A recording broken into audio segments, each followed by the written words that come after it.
I'm going to Revelation. For all nations have drunk of the wine of the wrath of her fornication, and the kings of the earth have committed fornications with her, and the merchants of the earth are waxed rich through the abundance of her delicacy. Who is this? Is this not the World Trade Building? Is this not the United Nations? Aren't people made rich by buying and selling? Here, if you don't believe me, ask, what's his name? Gaddafi. Not Gaddafi. Saddam Hussein. America told the whole world, don't sell them nothing.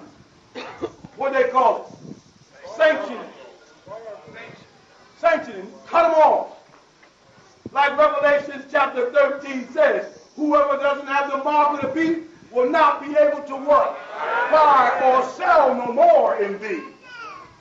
So a man can stand up and tell people, starve that man to death. And everybody's afraid to sell him stuff because they will be cut off. That ain't a revelation of revelation manifesting in front of your eyes, ain't nothing. A man said, don't let him buy or sell no more because he doesn't want to wear the mark of the United Nations and fall under their laws. Is that not happening? Am I making this up? Listen, for all nations have drunk of the wine of the wrath of fornication. People come over here from China in their clothes and in their tradition. They come from India, from Sudan, Egypt, London, Germany, Holland. Within a matter of years, they're out of their customs, out of their traditions, out of their food, out of their God, and out of their damn mind. You follow? Because they get seduced by the fornications of this vicious house. It strips people. Next thing you know, you see a bunch of Chinese people with blonde hair. A whole bunch of Negroes with perms. And I repeat, it's not permanent. So they should call it a temp. Because in 3 months, you got to do it again. If it was a perm, it would be there one time and there forever. So they rhyme you. It's not a permanent, it's a temp. You with me? And then you extend it and I hope I hurt nobody's feelings. Such is the way. Let me go on down. And I heard another voice from heaven saying, come out of her, my people, that ye be not partakers of her sin, and that ye receive not of her plagues. That's what's going on now in the country.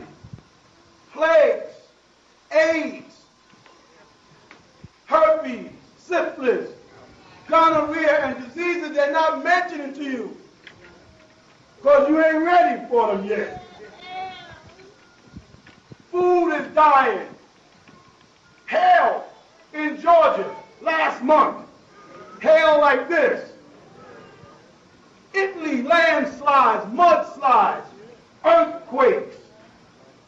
More tornadoes in 1 year than ever in the history of the world. Right or wrong? Right. Nature is shaking her shoulders at man. Look at these bugs, locusts. Were we back in the book of Exodus somewhere? Death, the plague of death. People are dying. They said that AIDS is now we call an epidemic in the black community. You hear me? Out of every 7 people of the whole United States, 3 of them that catch AIDS are blacks, between 14 and 44. Think about that. If that not an epidemic? How do we stop it? I tell you all to stop screwing. I got grown kids. Tell them to stop screwing like, okay, Father. Got you. You did it, look at us. All the adults here know what I'm talking about. We come from a different day and time than you do. But we can see the plagues. The food is going bad. The crops are not growing properly. That's long term. There's no 2 in the computer. They got to recalibrate the computers in the year 2000. It's going to shut down all kinds of things. And there's billions and billions and billions of dollars are put up to reconfigure the figures in the computer. And the country is ran by computers today. The world. Internet. A spider web on the back of the dollar bill. Yes, we are in the day of plagues. People walking around with all kinds of rashes that you can't identify. The doctors can't identify them. Doctors seeing things in hospitals now they've never seen before. They look at it and say, whoo. Now that's serious. When a doctor goes, whoo, you got a problem. Doctors are resigning. I had a brother talk to me yesterday. I saw him in a restaurant. He said, Pops, I'm thinking about becoming a barber. I said, you want to touch people? You want to touch people's heads with rashes and wingworms and all these diseases? You actually want to touch somebody's head? The art now is to avoid touching people. Be friendly. No kisses. No hugs. Speak. Be polite. Don't touch me. Do you understand the importance of that? Yes. I'm afraid to get on the basketball court. It's frightening, man. You run a full court, you start sweating, the nigga turn his head and that spit go in your mouth. Say it can't happen. Especially when nigga got Jerry curls up there, it's all greasy. That nigga got AIDS, guess what? They'll say, no, it doesn't, AIDS cannot be transmitted. These people here find out how AIDS can be transmitted, then they tell us. Now they're saying, well, certain mosquitoes don't die immediately after they sting people. Certain strains of mosquitoes that are moving to America from Africa. Why? Because the climate is changing. This is tropical. Look. This is tropical. There's going to be more insects. That means more diseases, more plagues. It's going to get worse before it gets better. But you were warned. You hear me? Said, for her sins have reached unto heaven, and that would be Orion. If you look it up in the what do you call it? Logos Bible or online, bring the word up and look it up. And God has remembered her iniquity. God. The sins of the world has gotten so bad that they ascend like the scent of incense burners, and God is remembering. What do you mean by God is remembering her iniquity? I'll tell you. Now, I don't want this. I want this to tell you. Because there's another time in here where God got to that point. And what did he say? The evils of man was evil continuously. So I must destroy this man. This quote is saying the same thing. That the evils have gotten to the point where they went to very Orion, and God remembers when man was this evil before. When Sodom and Gomorrah and Jethro, and that's what we call it, Jericho and Babylon and the wicked cities were ruling. Well, that's why they refer to this as Babylon, because they're taking you back to that point where they will have to destroy. And Babylon did not come after the Bible. The city of Babel existed before the Bible. Read the Bible. You find out that this book is based on Judaic culture, not Egyptian culture. The Egyptians had a culture, like I said earlier, when Abraham got there, they didn't start with their Adam, because they didn't even know, the Pharaoh didn't even know who Moses' God was. He told, my God's name is I am that I am. He said, really? Well, which one is he? And it came out, by the time they got to the book of Revelation, that the God that the Israelites were talking about was the God Amun. Because Revelation 3:14 says it. They use the actual Egyptian deity Amun. And every Christian, at the end of every prayer, gives praise to Amun-Ra. They say, Amen. Every Muslim gives praise to Amun-Ra. He says, Ameen. Amen. And if you look it up, you find out that that is the Egyptian deity Amun-Ra, the sun god.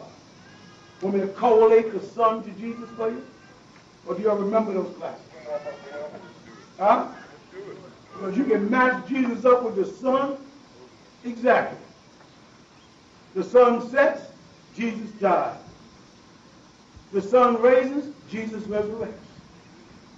Jesus walks the water, the sunlight walks the water. Jesus multiplies the bread, the sun causes Horus, horizon, horoscope. Egyptian mysteries, Horus, that's your Jesus. Also called in Babylon, or amongst the Sumerians, Tammuz. One and the same. People borrowing people's cultures and laying them over themselves the same way. The Nation of Islam borrowed Islam and laid it over Christianity. And people really think they belong to a Muslim group. And if you study Arabic and read it, you'll find out that the 5%, or the gods of the earth, they broke off from the Nation of Islam through Clarence 13X, and now we have a fraction of a faction that will tell you they're right and be ready to fight about being right when they're wrong. Hello, you with me? Yeah. Says how much she has glorified herself and lived deliciously. So much torment and sorrow give her, for she said in her heart, I am a queen. The word queen means prostitute. Look it up. And am no widow, and shall not see sorrow. These people they're talking about have went to Vietnam and caused the Vietnamese problem. Went to Hiroshima and Nagasaki and caused those people problems. Went to Panama and caused them problems. Went to Grenada and caused them problems. Now they're in India, and they're in Arabia, and they're in Iraq. Where don't they go and cause sorrow and hardship? And then boast that nobody can take us down.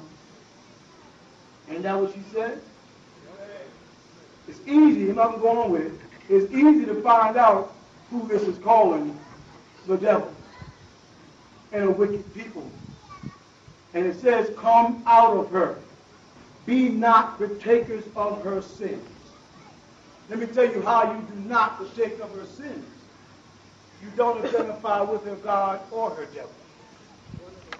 If you identify with their gods, you must identify with their devil. If you believe in their God, you must believe in their concept of a devil. Now, if you say I'm a Christian, you with me? If you say that I'm a Christian, right? What do Christians believe about the devil? Stop before you start. According to Christianity in the Bible, where did the devil come from? Huh? Heaven. He fell from heaven. Who created the devil? God. The next question would be why? So religion leaves you at that point where it does not make sense. Why would you create a being that's going to cause all of this that's going on in the world? They can't answer it. I say again, once you accept their concept of God, then you must accept their concept of the devil. Muslims have the same foolish belief, and so do Jews.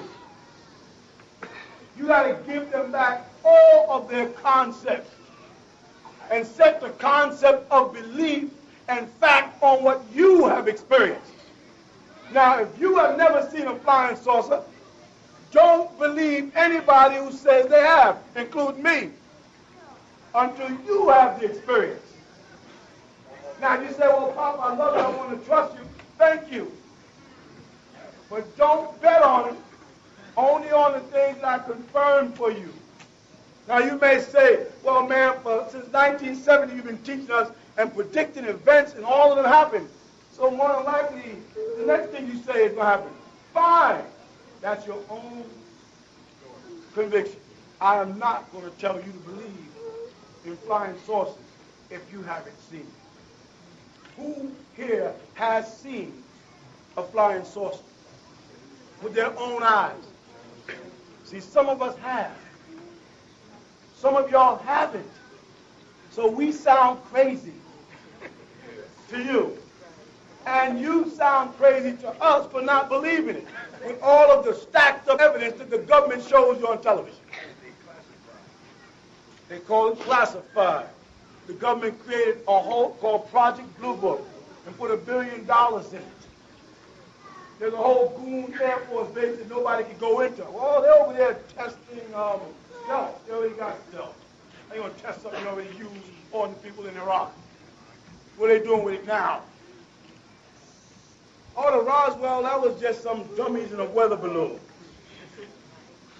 And it goes on, and millions of people all over the world are being abducted.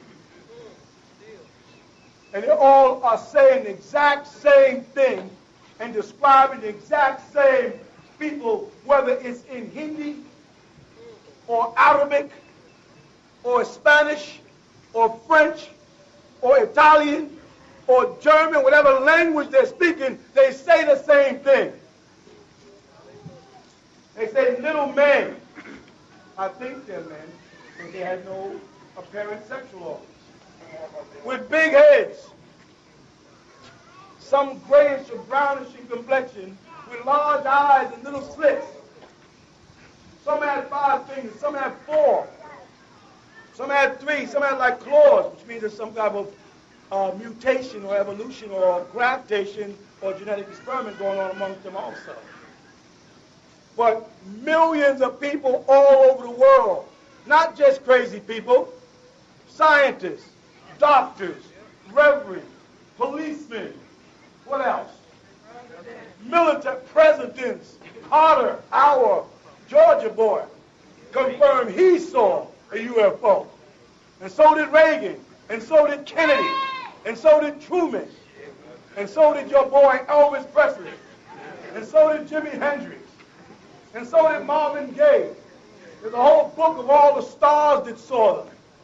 You listen to their music and cry with them and make love to them, but when they say, I believe in the UFO, oh, you crazy there. Marvin Gaye says, what's going on? Save the children. I love that. I believe in the UFO. Whoop, the boy crazy. What are the chances of people all over the world speaking a different language who've never come in contact with each other, having the same experience? What is the chance? All these people got together and conspired. Why is the question? Why? What would be the reason? Why would a guy in Germany and a guy in Mexico have the exact same story out of me? The exact same story. Why? How? In Puerto Rico, Chupacabra. How? And all these people in everybody in Puerto Rico is crazy, right? Farmers, villages who have no interest in the public or the media say, yeah, I saw one run by. A bloodsucker, they call it. But y'all who haven't had the experience, look at us, call us crazy. We wonder why you haven't had the experience. Let me see them hands again. The ones who have had the experience, some type of UFO or phenomenon. I'm saying, you know, quite a few of us have. And it's frightening. Because when I was a little kid, and my sister's probably sitting out here right now somewhere, she'll tell you, when I was a little kid, I used to disappear for weeks. That's what's sitting right back there. Is that true? What did y'all used to do? Tell the truth. Give her a mic so she can tell them. Just beat the hell out of you. I want to hear this. Yeah, she's going to be a witness. What would y'all do? When you came back, you were spanking. A spanking, they call it. Okay, when he was disappeared, we didn't know what happened to him. When he come back, he would have like heavy nosebleeds and stuff like that. And he was, as a kid then, saying that he was abducted. And we was like, yeah, right. And so, this is true, believe me. And he was a little kid not knowing anything about this. There was no TV, no media about abductions and stuff like that. And this is what... Don't tell them that. That tells how old I am. No TV. Him and Jesus was sitting on the couch while the television. It's real. And those of us who've had the real experiences and suffered the traumas of it all our lives, it ain't no joke to us. Y'all people in the desert say, well, I wish somebody would abduct me. They do two things. They abduct and they're abducted. These are these women that say they took me on a ship and they saw that I was so attractive that they wanted to have my baby, so they did it to me. Right? Then there's other people say they took me up there, they experimented on me, they were sticking tubes in my head and stuff, and then I don't know what happened after that. There's other people say they sat down and told me I'm special, and they're going to take me off to heaven with them. What are some of the other ones? Anybody got any of them? Yeah. They will tell your world that they messing up. They said to inform the world that you human beings are messing up, and you better turn around and change things before it's too late. Right? Yep. What else? Anybody else? People come back with metallic objects in them and stuff. Yeah. Say that again, brother? People come back with metallic like objects all over their I body. have one of those up in here. That's right. Showing That's signs where of the blood future. came from. Huh? Showing signs of the future. They sometimes project a screen for you to see, like they do me, and I can foresee things going to come in hundreds of years, and I come tell y'all, and then they come to pass. And then y'all still say, he's crazy. Who else? Do you know how many of them are walking on the planet Earth as human beings? Passing themselves off as humans? Mixing into the society of man? Not only good ones. They want to use humans for food, some of them. Don't feel bad. Chickens feel that way about you. You just another part of the chain of life.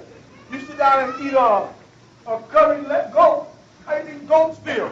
You got them locked in your yard inside a gate. Raise them, to kill them, to cut them, to eat them. And then when a couple of y'all get abducted and some extraterrestrials put you somewhere and raise y'all to cut you, to eat you, maybe they don't curry you or barbecue, they might got some other term they use, you feel like that ain't right. Almost everybody on television says the same thing. It ain't right. You just can't do that to people. Isn't that what they say? That's not right. They just came in my bedroom and took me out and just did things to me. Some people liked it. Some people hated it. Some people wait for the extraterrestrials every night. But it is happening. And then don't let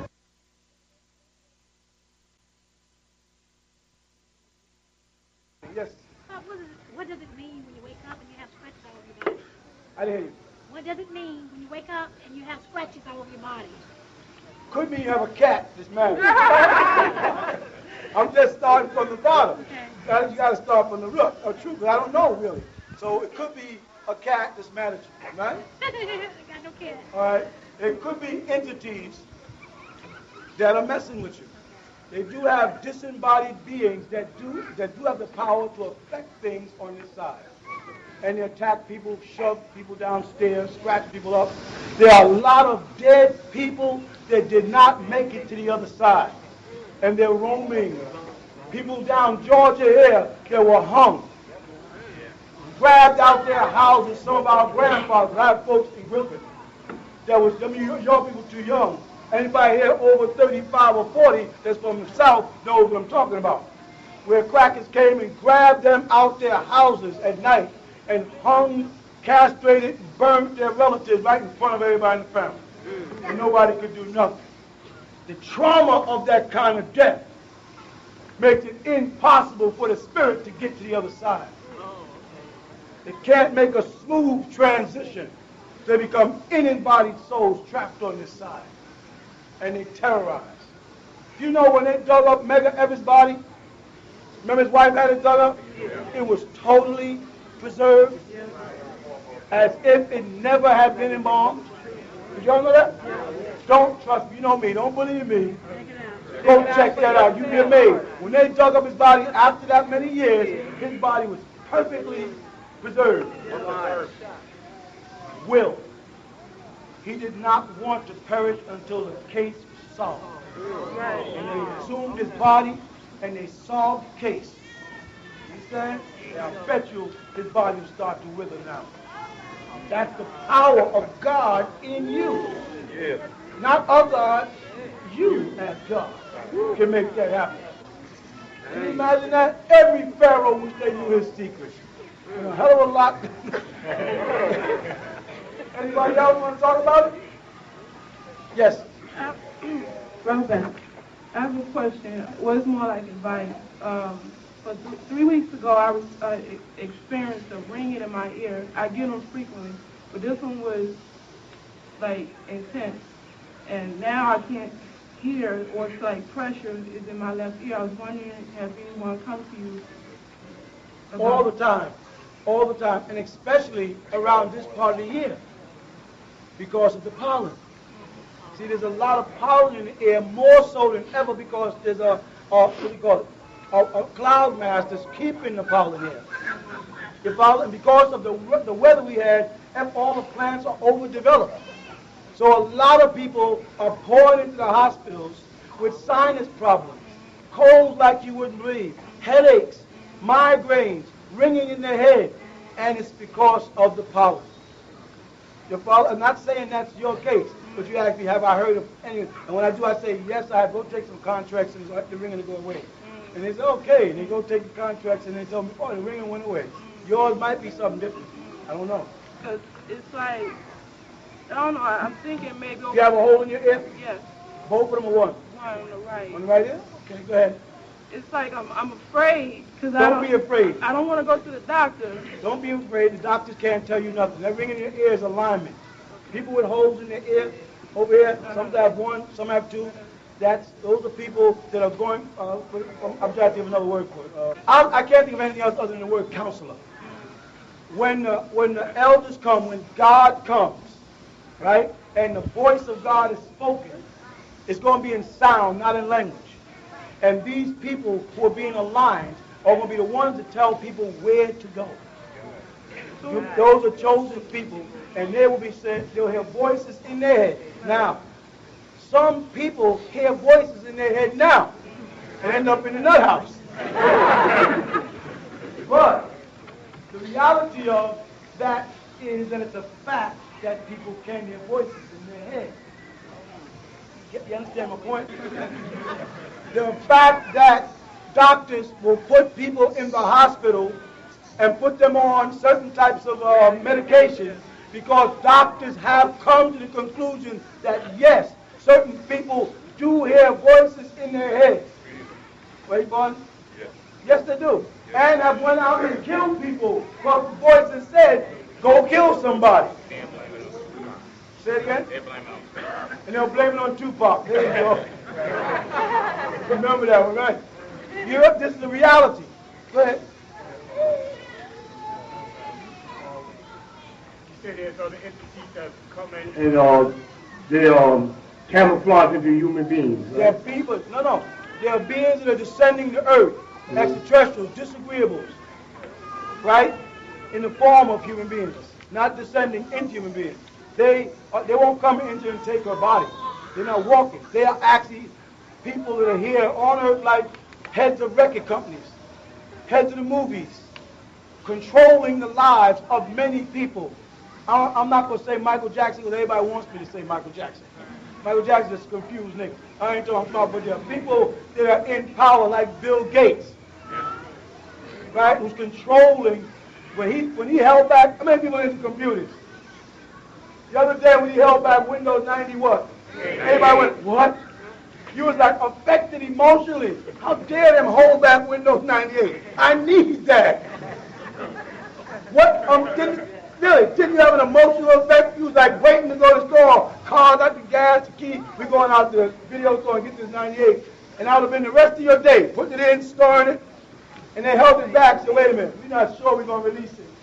Just long enough to frustrate everybody. Then Bill Gates said, okay, it's going out. What's the point? Control. Mind control. Go ahead, yes. All right. What I was trying to lead to was, just suppose that you can see these beings that are camouflaging themselves. What is happening to you? They're not camouflaging themselves, Sam, brother. They're walking around every day with you. I can point out some of them. The guy comes on television all the time. He teaches all the stars about how to make money and all that. You can see he's a Venerian. About almost 7 feet tall. He's an extraterrestrial. The whole lot is giving names. There's so many of them out there now, and they are controlling the lives. L. Ron Hubbard.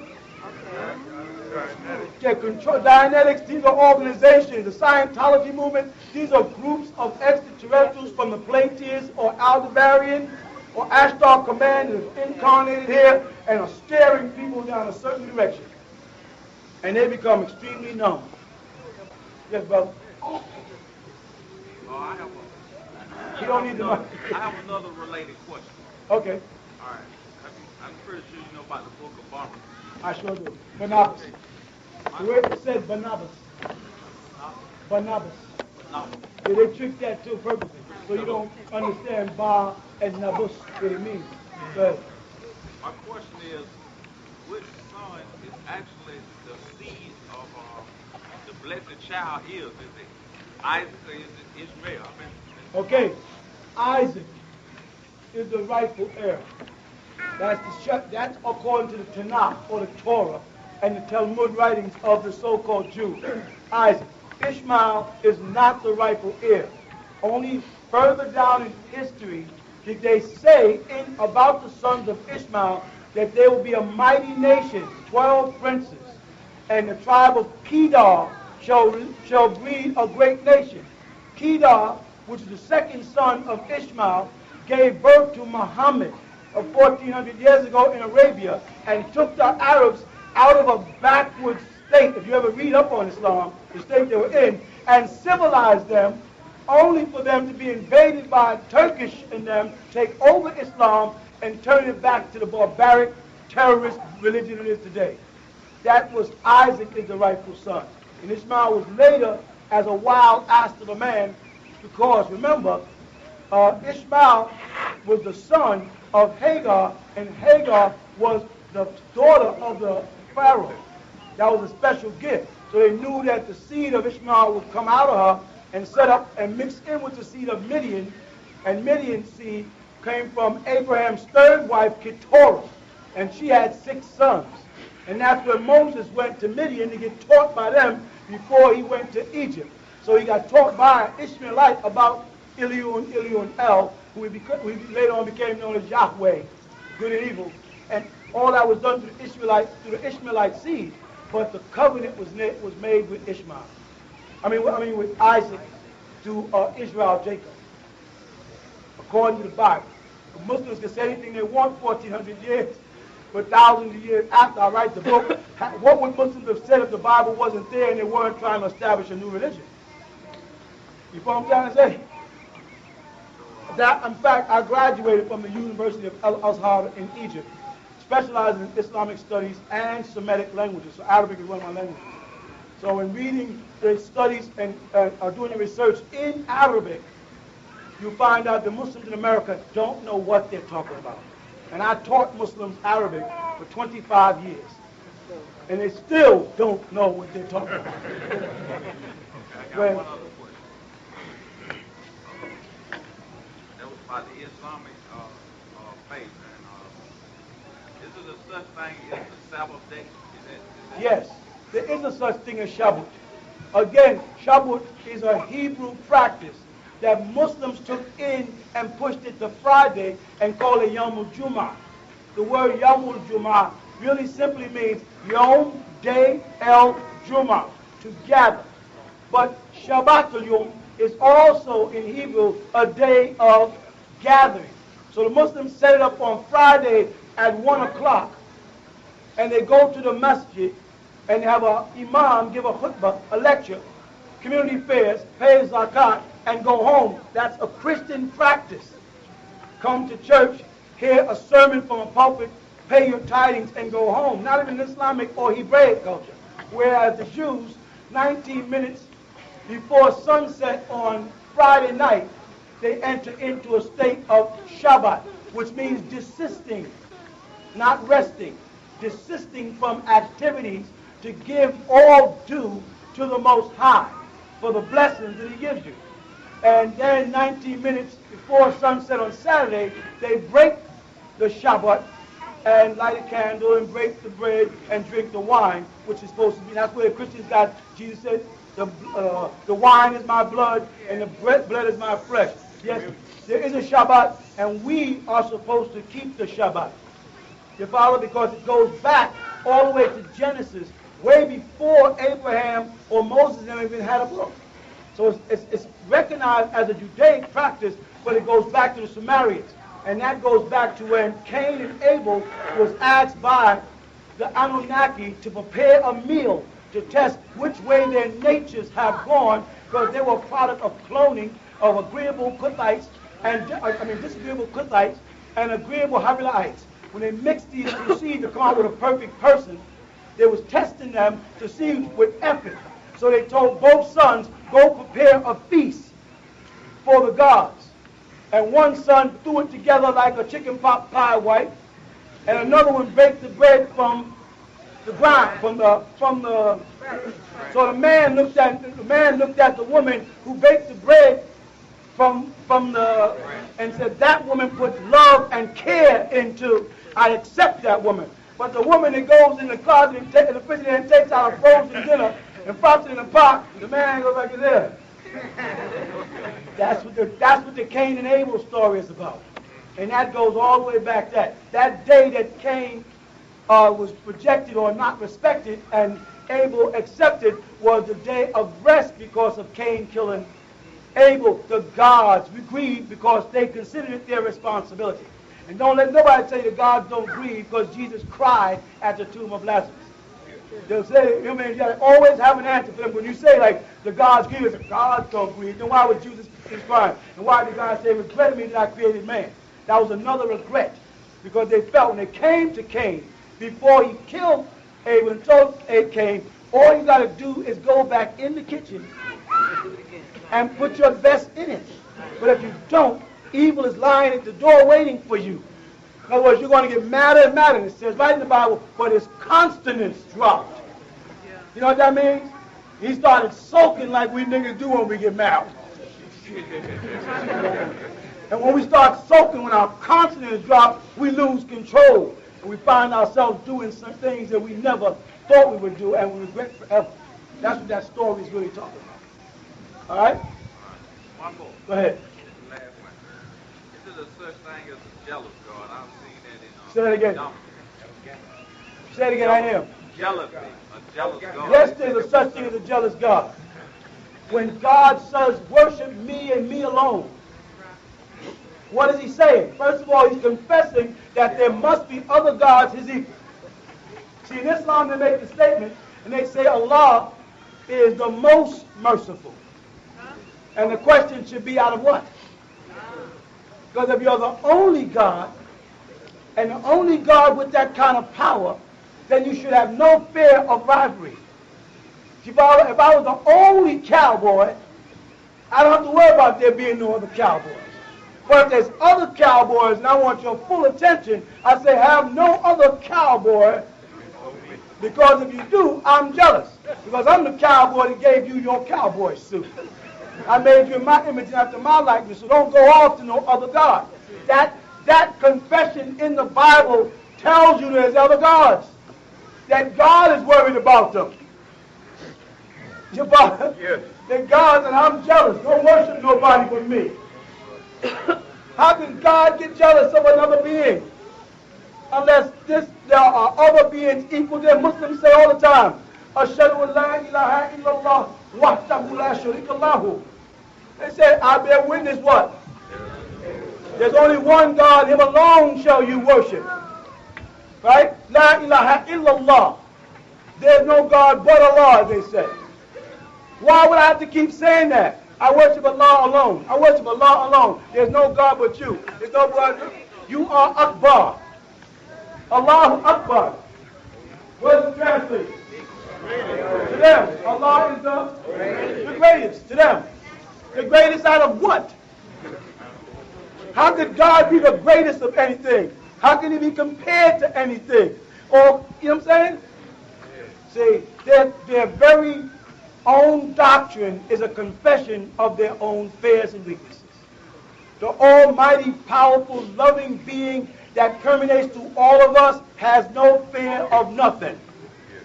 Cannot be challenged, cannot be altered, cannot be added to, and cannot be taken away from. That's why we here in the Nawapians refer to him as, or I shouldn't even say him, we refer to him as the All. The All. And the All is defined as relating to this side, our physical. It will be just all when we shed the physical and we live in an etheric or spiritual state. But as long as we're in the physical, where things must be defined by some for weight, then we become definite articles. The God. And that's why when you ask a Muslim to translate the word Allah, they say El-Ilah, the God. You see, that's a definite article, a noun. A noun is a person. So how can he be the God, a noun, and then be al-ghaybi, in Arabic, unseen? Anything that is a person, place, or thing can be seen. So the Quran in the next verse says to believe in the ghaybi, the unseen thing. Something. Nothing. You see that? Right. Something. Density. Weight. Content. The sum. They spell it S-O-M-E when they want to spell it S-U-M-T-H-I-N-G. Something. Anything that is something has weight. You follow that? Anything that exists without weight is nothing. No thing. No is abbreviated NO as number, without weight or content, before hydrogen. So the divine exists in a world of nothingness. And we exist in a world of something, and then some things. And God is the something, and we are the sum. And that's why we're called beings, and he's called the supreme being. You follow? And that is all on the physical side of things. But to get to the bosom, you must get past the physical world and into the etheric world, which is nothing. No weight, no density, no space. And if they say that's impossible, then tell me how love makes people kill each other. You can't weigh love, right? But you can feel love. And a broken heart can kill a man, give a man a cardiac arrest. His heart will cease to function because a woman leaves him, or vice versa. And they'll say, he died of a cracked, broken heart. Where the untangible becomes tangible. It affects the tangible.